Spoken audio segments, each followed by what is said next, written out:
Election எப்போ வரும்னு வெறித்தனமாக இருக்கிறேன். எல்லாரும் ஒரு வேளை ஜிம்முக்கு போகிறக்கே பயப்படும் போது நான் 2 வேளை காலையில் சாயந்தரம் 2 வேளை நான் ஜிம் பண்ணுறேன்.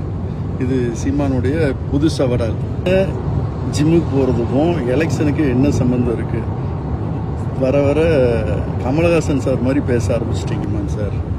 நீங்கள் பேசுகிற ஒவ்வொன்றுமே அழுகிய சாக்கடையின் வாசமாக இருக்குது. வெறுப்பரசியல், கேவலமான பேச்சு.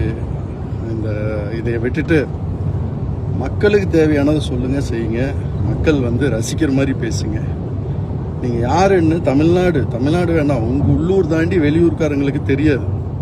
ஆனால் விஜய் யாருன்னு ஆப்பிரிக்காவில் இருக்கக்கூடிய பழங்குடி இனத்தை கேட்டாலும் சொல்லுவான், அமெரிக்காவில் இருக்கிற பிஸ்னஸ் மேனை கேட்டாலும் சொல்லுவான், கொரியாவில் இருக்கிற இண்டஸ்ட்ரியலிஸ்ட் கேட்டிங்கனாலும் சொல்லுவான்.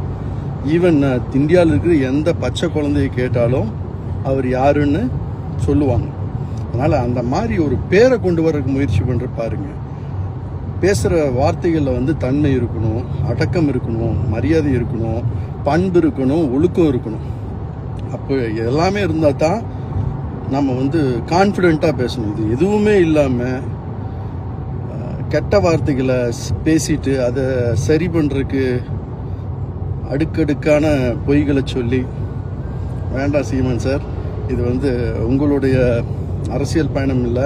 நிறைய ஆக்கப்பூர்வமான எதிர்க்கட்சிகள் வர்றதுக்கு வாய்ப்பு இருக்குது. அவங்களுக்கு தான் மக்கள் மதிப்பு கொடுப்பாங்களோ இல்லையோ, உங்களை ஏதாவது ஒரு கட்சி அப்படி ஆதரித்து உங்களுக்கு இந்த தடவை சீட்டு கொடுத்தாலும் அவங்களுக்கே ஆப்பாயிருங்கிறத அவங்க சீக்கிரம் உணர்வாங்க. மக்கள் குரலாக அட்வொகேட் டாக்டர் ரவிக்குமார். அரசியல் சட்டம் பதிவுகளுக்கு ஃபாலோ பண்ணுங்க. ತಾತಾ, ಓಯ್ ತಾತಾ, ನನ್ನ ಹೆಗಲ ಮೇಲೆ ಕೂರಿಸ್ಕೊಂಡು ಆಟ ಆಡಿಸ್ತೀಯಲ್ಲ, ಅದು ನಂಗೆ ತುಂಬ ಇಷ್ಟ ತಾತ. ನನ್ನ ಮುದ್ದಿನ ತಾತ. ಐ ಲವ್ ಯು ತಾತ.